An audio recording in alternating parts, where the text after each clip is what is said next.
توخى الوحي عنوانا وشاد من نوره في القلب إيمانا وغذ في السير يبغي العلم ملتمسا أصوله فحباه الله رضوانا علم الشريعة تاج عز لابسه يشدو به ألقا سعدا وجلانا.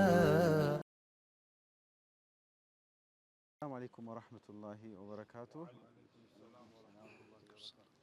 مرحبا بكم تكبراتشو مشايخوቻችን ዛሬ ዑስማንን በድጋሚ እናነሳለን። እንደምታውቁት ከመሪነት መገለጫዎች ውስጥ አንዱ በተለያዩ የህይወት መስኮች ላይ የጎላ ሚና መኖሩና እንዲሁም ደግሞ አሻራ ማሳረፍ ነው። ዑስማንም በዚህ ረገድ በማህበራዊ ኑሮ የራሳቸው የሆነ አስተዋጽኦና አበርክቶ አላቸው። እንዲሁም ደግሞ በኢኮኖሚ መስክም ላይ የራሳቸው የሆነ አስተዋጽኦና አበርክቶ አላቸው። ይሄንን ነው ዛሬ ኢንሻአላህ የምናነሳው። በተለይ ደግሞ ማህበራዊ አበርክቷቸውን ወይም ደግሞ دوره الاجتماعي አስመልክቶ ሼክ አብዱሰላም አንዋር አንዳንድ ሀሳቦችን ያጋሩናል። ሼክ አብዱሰላም ፈለፈደል። بسم الله الرحمن الرحيم الحمد لله والصلاة والسلام على رسول الله وعلى آله وأصحابه ومن والاه أما بعد ዑስማን ብን አፋን ረዲየላሁ ተዓላ አንሁ ማህበራዊ መስተጋብራቸው የነበረው ከትዳር ህይወታቸው ብንጀምር የነብዩን ሁለት ልጆችን በታሪክም የሌለ ነው ይላሉ። ያገባ ብቸኛ ሰው የነብዩ ሁለት ልጅ ዑስማን ናቸው። ሩቀያ ረዲየላሁ ዐንሃ ወደ አገራችን ኢትዮጵያ ከዑስማን ጋር አብረው የመጀመሪያውን ስደት ካደረጉና እኛም ይህ እንግዲህ በረከታቸውን ከሚቋደሱ ሰዎች ነን እና ሩቀያ ከሞቱ በኋላ ደግሞ ነብዩ አለይሂ ሰላቱ ወሰላም በዋህይ ከጅብሪል በመተላለፈላቸው ዋህይ ከአላህ በመጣ ዋህይ መሰረት ኡሙ ኩልሱምን ሁለተኛውን የነብያችንን ሰለላሁ ዐለይሂ ወሰለም ሴት ልጅ ድሯቸዋል። ይህ እንግዲህ ለዑስማን ትልቅ ሸረፍ ነው። እንደው ነብያችን አለይሂ ሰላም ጋራ የነበራቸው ቅርርብ ትስስር ብዙ አይነት ቢሆንም ይሄ ደግሞ ለየት ያደርጋቸዋል ከሌሎቹ ሱሐባዎች አንፃር እና ሩቀያ ያው በበድር ዘመቻ ጊዜ ወደ ኋላ ታማ በሷ ምክንያት ቀርተው ነብያችን ደግሞ እንደዘመቱ ቆጥሮላቸው በጣም ጥሩ ባልም ስለሆኑ ደግሞ ሁለተኛ ልጃቸውን ደግሞ ከአላህ ዘንድ በመጣ ዋህይ መዳራቸው የዑስማን ብን አፋን ቤተሰብ አመራራቸው ለቤተሰብ የነበራቸው ደግነት ሙሉ መሆን የሚያሳይ ነው እና ኡሙ ኩልሱምንም ካገቡ በኋላ ኡሙ ኩልሱምም ከፋጢማ በእድሜ ተለቅ ይላሉ። ከሩቀያ አብደላህ የሚባል ልጅ አግኝተዋል። ከኡሙ ኩልሱም ግን አላገኙም። እሳቸው ከጊዜ በኋላ ሞቱባቸዋል። እና ከሩቀያ ያገኟቸው ደግሞ ልጃቸው አብደላህ አልአክበር ብለው ሰይመውት ነበረ። በሌላ ፕሮግራም እንግዲህ ሼኻችን ዶሮ አይኑን ወቅቶት በዛ ሰበብ ሞቷል ብለዋል። እና ልጃቸው በሚሞትባቸው ጊዜ ዑስማን አፋን እንደማንኛውም ቤተሰብ መሪ አንድ የእስላም ትልቅ ባለውለታ አንፃር አደብ አላጡ። ልጃቸውን በስነ ስርዓት ሲሞቱባቸው ራሳቸውን ለሐድ ውስጥ ያስተኙት ነው የሚባለው። በዚህን ጊዜ ደግሞ እሳቸውም ያው ልጅ ሲሞት በተለይ የትልቅ ሰው ዘር ልጅ ሲሞት ይከብዳል። ሰብር አድርገው ትልቅነታቸውን ካሳዩበት አንዱ መገለጫቸው ነው እና ዑስማን ብን አፋን ረዲየላሁ ተዓላ አንሁ ከነዚህም ኡሙ ኩልሱም በተለይ በሚዳሩበት ጊዜ ነብያችን ሰለላሁ ዐለይሂ ወሰለም ለኡሙ አይመን ኡሙ ኩልሱምን አላህ ለዑስማን ዳራት ብሎኛል እና አበጃጅተሽ ሞሽረሽ ስጪው ብለው ትእዛዝ አስተላልፈዋል። ኡሙ አይመን የኛው የሀገራችን አንድ እናት ናቸው። በዚህ አጋጣሚ ሁሉም ሰው ሊያውቅ የሚገባው ነገር ነው። ሩቀያ ወደ ሀገራችን ዑስማን ወደ ሀገራችን መጥተው ኡሙ አይመን ደግሞ የኛ ሀገራችን ተወላጅ ነው የነቢያችን ከእናቴ በኋላ እናቴ ናች ብለው ያሏት ናቸው። ከዛም በተጨማሪ እሙ ኩልሱምን ነቢያችን ሲድሯቸው የዑመር ልጅ ሐፍሳ ረዲየላሁ ዐንሃ ባለቤቷ ሞቶ ነበረ እና ዑመር ልጃቸውን መዳር ፈለጉ። ለዑስማን የመጀመሪያ ያጯት ልጅን አግባት ብለው ሲሉ ዑስማን ላስብ አሉና ትንሽ ቆይተው ደግሞ በዚህን ሰዓት ለማግባት ዝግጁ አይደለሁም አሉ። ከዛ ዑመር ሐፍሳን ለአቡበክር ስዲቅ ረዲየላሁ ተዓላ ከማ ፊ ሰሒህ ያለ ሐዲስ ነው እንዲያገቡ አናገሯቸው። አቡበክር ደግሞ መልስ አልሰጡም። አገባለሁም አላገባም አላሉም።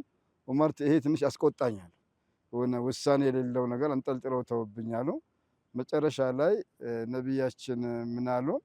ይሄኛው በሰሂህ አይኖርም። ኡሙ ኩልሱምን ለዑስማን ዴራለሁ፣ ሐፍሳን ደግሞ እኔ አገባለሁ። እንግዲህ ሁለቱንም በኩል ነቢያችን አስተካክለው በኋላ አቡበክር ስዲቅ ለዑመር ነገሯቸው። እኔ እኮ እዛን ጊዜ ስታናገረኝ መልስ ያልሰጠሁክ ነቢዩ ዓለይሂ ሰላም ስለ ሐፍሳ ስለ ጋብቻ ሲያወሩ ሰምቼ ነበረ። የእሳቸውን ምስጢር ላለማባከን ብዬ አገባታለሁም አላገባም አላልኩም። እሳቸው ባያገቧት ኖሮ ልቀበልህ ነበረ። ይሄ የሚያሳየው እነዚህ በተለይ አራቱ አምስቱ ነቢያችን አቡበክር፣ ዑመር፣ ዑስማንና ዓሊ ምን ያህል እየተሳሰሩ እንደነበረ የበለጠ ትስስራቸውን ደግሞ እንዲያገናኝ ጋብቻ ይለዋወጡን አልይን ፋጢማን ድረዋል፣ ዑመር ሐፍሳን ድረዋል ለነቢያችን፣ አቡበክር ስዲቅ ዓኢሻን ድረዋል፣ ለዑስማን ደግሞ ሁለቱን ልጆቻቸውን ድረዋል። እነዚህ አራቱ የእስላም ምሰሶዎች የበለጠ የነበራቸው ማህበራዊ ግንኙነት የሚያስቀና ነው። ወደኛ ስንመልሰው ደግሞ አሁን ያሉት መሻይኾቹ ዱዓቶቹ እንደዚህ ናቸው የሚል ሌሎች የምታዳምጡትም ቢሆኑ በዚህ በዲን ጉዳይ የተገናኙ ሰዎች በዲኑ በዳዕዋ ዓለም ብቻ ሳይሆን ማህበራዊ ግንኙነቶችንም ላይ እንደዚሁ ይሄ አሻራ ትልቅ መልእክት ነው። እኛም ተቀብለን ይሄ መተግበር ያስፈልጋል የሚል የሚያሳየው በጥቅሉ ዑስማን ብን አፋን ረዲየላሁ ተዓላ አንሁ ሁሉም ይፈልጋቸው። ዑመርም ለልጃቸው ፈለጓቸው፣ ነቢዩም ሁለት ልጆችን ዳሯቸው። እንደ ኡሙ ኩልሱም ስትሞትባቸው በጣም ሐዘን ሲሰማቸው እንደ ዑስማን ደግ ሰው ነበሩ። ሶስተኛም ሴት ልጅ ቢኖረኝ እድራቸው ነበርኩኝ።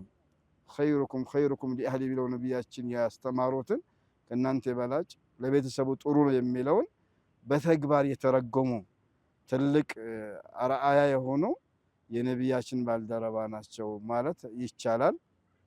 እና ዑስማን ብን አፋን ረዲየላሁ አንሁ ከቤተሰባቸውን ብቻ ሳይሆን ከነቢያችን ጋር በተለይ የነበራቸው ትስስር ቁርኝት ለነቢያችን ምስጢር ረዳቶች ነበራቸው። የተለዩ በተለይ እንደ ዙበይር እነ ለኩል ነቢይን ሐዋርይን ወሐዋርይ ዙበይር ብለው ከቆጠሯቸው ሰዎች አንዱ ዑስማንም ሐምዛም ጃዕፈር እነዚህ አሸረቱል ሙበሸራ ከሰዒድ ብን አምር ውጭ ያሉት በሙሉ የነቢያችን ልዩ ረዳቶችና በችግር ጊዜም ደራሾች በደስታም ጊዜም ደግሞ ተካፋዮችና ጥሩ ማህበራዊ ግንኙነት እንደነበራቸው የሚያሳይ ነው።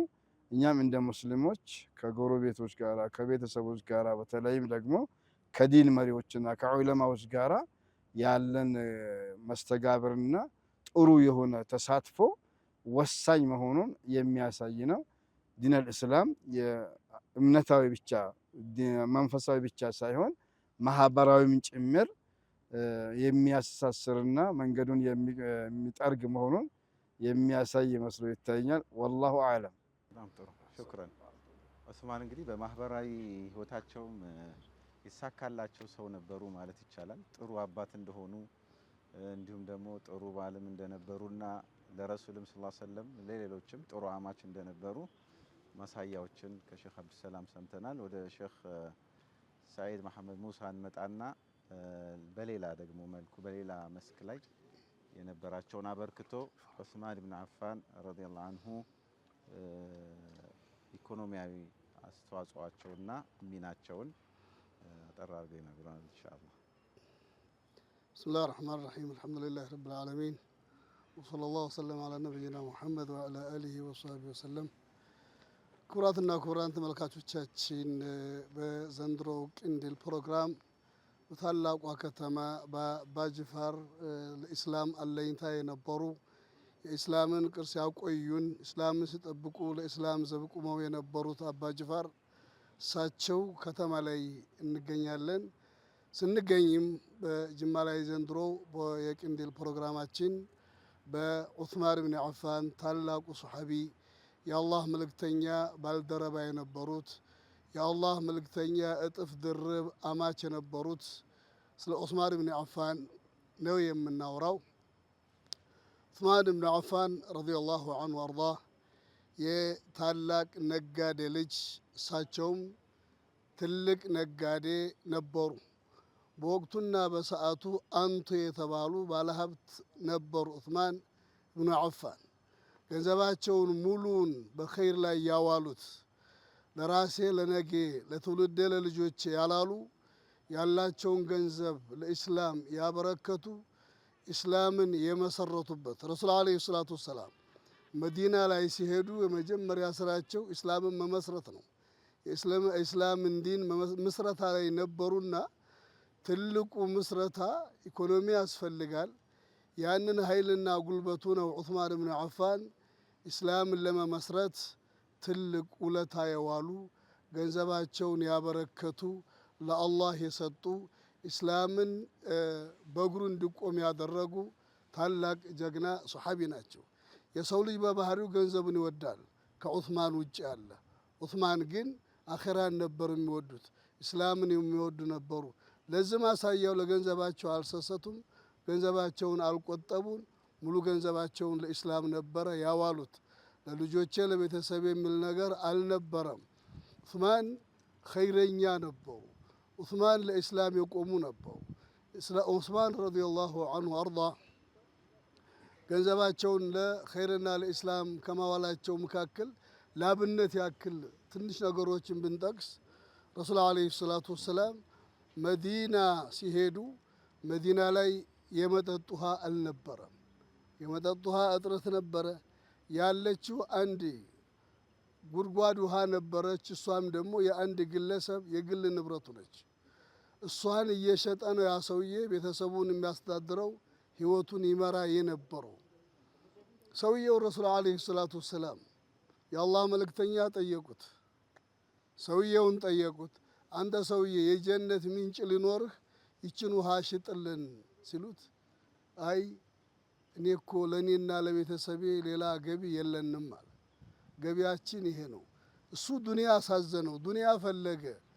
ዑስማን ግን አኸራ ነበር የሚፈልጉት። በሌላ ሪዋያ ሰውዬ ይሁዲ ነበረ ይባላል። ስለዚህም ነው ለጀነት ምንጭ ጉድጓድ ለጀነት ምንጭ ቅድሚያ ያልሰጠው። ለእኔና ለቤተሰቤ ሌላ የለንም ያለውም ይሁዲ ስለነበረ ነው ይላሉ። አላ ኩል ሃል ይህንን ሲሰሙ ይችን ውሃ ብሰጠን እኮ ብሸጥልን የጀነት ምንጭ አለ ከዚች የተሻለ ሲባል ሲሰሙ ዑስማን ገንዘባቸውን ይዘው እዚህ ሰውዬ ዘንዳ ሄዱ። 35,000 ዲርሃም ሰጥተው ያችን ውሃ ገዙ። ውሃዋን ገዝተው ለረሱል ዓለይሂ ሰላቱ ወሰላም መጡና ያ ረሱላላህ ለዛ ሰውዬ ያሉትን ይበሉኝ አሉ። ይችን ውሃ የሰጠ ወይም የሸጠልን የጀነት ምንጭ አለው ስለተባለ ያችን ድገሙኝ ማለት ነው። ያችን በሉኝ እስቲ ትሎ ብያለሁ አዎን አሉት። ናም አዎን አሉት። ዑስማን ያችን ውሃ ገዝቶ ለሽያጭ አይደለም ያቀረባት፣ ለሀብታሙም ለድሃውም ለሚስኪኑም ለመንገደኛውም ለማንኛውም የሰው ልጅ በሙሉ ነው ያበረከቱት። ዑስማን ብን አፋን ረዲየላሁ ዐንሁ ማንኛውም ለመጠጥ የሚፈልግ አካል ያችን ውሃ እንዲጠቀም ነው ያደረጉት። መቅጃውን አዘጋጅተው እዛው ነው ያቀረቡት። ለምን? ክፍያዋ ጀነት ነው የዛች ውሃ። የአላህ መልእክተኛ ይችን ውሃ ያስፋፋ ይችን ውሃ የቆፈረ ያሳደገ ቢኸይር ጀነት የተሻለ ከዛ አለው ሲባል ዑስማን ነው። ይችን ውሃ አስተካክሎ አሳምሮ እንደገና ለዚሁ ለመጠጥ በተሻለ መልኩ አዘጋጅቶ አቀረቧት። ዑስማን ብን አፋን ረዲየላሁ ዐንሁ በገንዘባቸው አኸራን ይገዙ የነበረ፣ በገንዘባቸው ጀነትን ይገዙ የነበረ፣ ጀነትን ቅድሚያ የሰጡ ከዱንያ ለዱንያ ደንታ የሌላቸው ዱንያው አላቸው ዱንያቸውን ሙሉ በሙሉ ለአኺራ ያዋሉ ታላቅ ጀግና ሱሐቢ ነበሩ ዑስማን ብን አፋን ረዲየላሁ ዐንሁ ወአርዳህ። ሌላው ዑስማን ረዲየላሁ ዐንሁ ከበረከቷቸው መካከል ረሱል ዓለይሂ ሰላቱ ወሰላም ወደ መዲና ሲሄዱ የመጀመሪያ የመሰረቱት የመዲና መስጂድ ነው። የመዲና መስጂድ ሁለ ነገራቸው ነው። ጦር ካምባቸው ነው። ሶላት መስገጃቸው ነው። 5 ወቅት እዛ ላይ ይሰግዳሉ። ሳምንት ጁሙዓ ይሰግዳሉ። መስጂዱ ጠበበ። የአካባቢው ሰው እየበዛ ሄደ። ኢስላም እየተስፋፋ መጣ። ስለዚህ መስጂዱ እየጠበበ ሲመጣ ይሄንን ሚን በኒ ፉላን ይሄንን መስጂድ ከዚህ ከአጎራባች ሰው ላይ ገዝቶ ይህም መስጂድ የሚያስፋፋልን ማን ነው ሲሉ ዑስማን ብን አፋን ረዲየላሁ ዐንሁ ፈለሁል ጀና ነው ያሉት። ጀነት አለው ለሱ ሲባል ሰባቅ ናቸው። ለኸይር ነገር ሰባቅ ስለነበሩ ቀዳሚ ናቸውና ማንም ሳይቀድማቸው ዑስማን ብን አፋን ረዲየላሁ ዐንሁ ቶሎ ብለው ከዛ ከጎረቤት ላይ በ25 ሺህ ዲናር ገዝተው ወደ መስጂዱ ቀላቀሉ። መስጂዱ ተስፋፋ። ዑመር ብን ኸጣብ ማነው ዑስማን ብን አፋን ረዲየላሁ ዐንሁ የመዲና መስጂድ ሲያስፋፉ ጀነት ገዝተውበት ነው። ውሃ ገዝተው ሲያቀርቡ ጀነት ገዝተውበት ነው።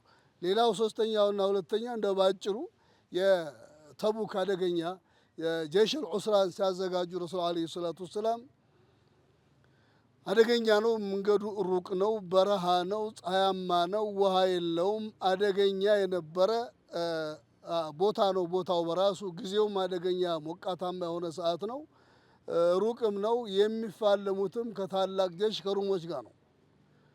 ስለዚህ ትጥቅና ስንቅ በበቂ ያስፈልጋቸዋልና ሱሐቦችን ጠየቁ። ማን ነው ገንዘብ ያለው በዚህ ላይ የሚረባረብ የራሱን አስተዋጽኦ የሚያደርግ ማን ነው ሲባል ሁሉም ያቅሙን ያክል አደረገ። ዑስማን ላይ ሲደርሱ ዑስማን ሙሉውን ጠቅለው ሰጡ። 100 ግመል ሰጡ። ዑስማን ብን አፋን ፈረሶችንም አዘጋጁ።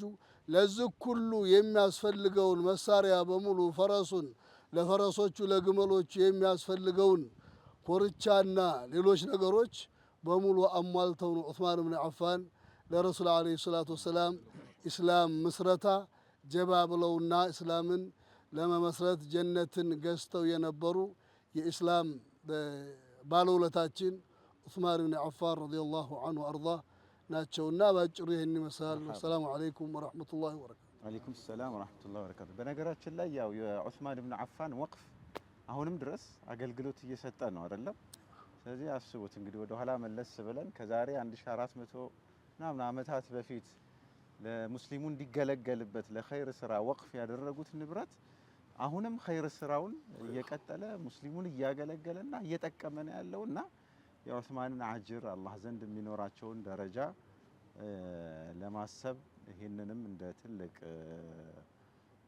አጋጣሚ እያወሳን መዘከሩ በጣም ጠቃሚ ነውና ዑስማን ታላቅ ሰው ናቸው የሚለውን በደንብ የምናረጋግጥበት ነውና እናንተም እንግዲህ ያነሳቻቸውን ሀሳቦች ተመልካቾቻችን በደንብ እንደጨበጡ ተስፋ እናደርጋለን። ጀዛኩም ላሁ ኸይረን ለነበረን ቆይታ። በሌላ ክፍል ደግሞ የተቀሩ የዑስማንን ስብዕና የበለጠ አጉልተን የምናይባቸው ነጥቦች ይዳሰሳሉ። አላህ የዛ ሰው ይበለን። ጀዛኩም ላሁ ኸይረን። አሰላሙ አለይኩም ወራህመቱላሂ ወበረካቱ። لجيل توخى الوحي عنوانا وشاد من نوره في القلب إيمانا وغذ في السير يبغي العلم ملتمسا أصوله فحباه الله رضوانا علم الشريعة تاج عز لابسه يشدو به ألقا سعدا وجلانا